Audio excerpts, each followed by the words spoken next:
ng third lucky sun dahil pa rin sa botohan ng sambayanan ay walang iba kundi si Maymay. Ito na nga, alamin na natin ano naman kaya ang hashtag ng pagpapatuloy ng laban ni Maymay. Hello po sa inyong lahat. Happy New Year po sa inyo. Ngayon po ay masaya pa rin tayo. Ganun pa rin, matatag pa rin ako. At mas lalo akong mas naging palaban ngayon.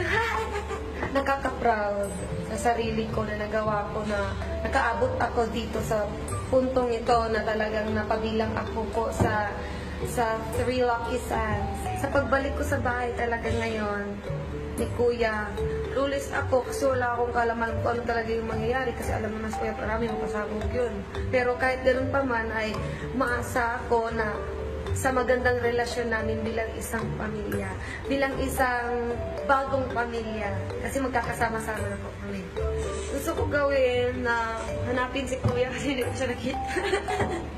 Kasi siya makita.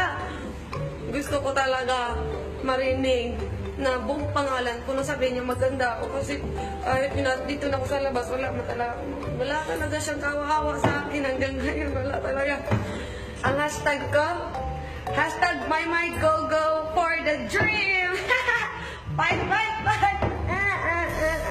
Yeah. Ang haba. Maymay-go-go-go for the dream. Hashtag #MayMayGoGo for the dream. Alam ba nila kung paano gumawa ng hashtag? Kasi dapat may claim lang yun para mag-trend, di ba? Pero grabe yung mga supporters ng mga kapamilya natin, di ba? Yes. Fans, mga Mayward, nag-trend kanina. Kisses, nag-trend din. Yes.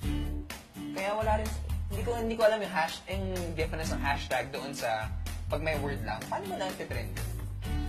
Sa tingin. Sa dami ng Kasi minsan nga, di ba, wala na yung mismo yung hashtag. Wala Yes. yun. Sa dami ng beses na nag-appear yung word na yon or phrase. Hindi kailangan na. Pero ang ganda ni Maymay, no? Diba?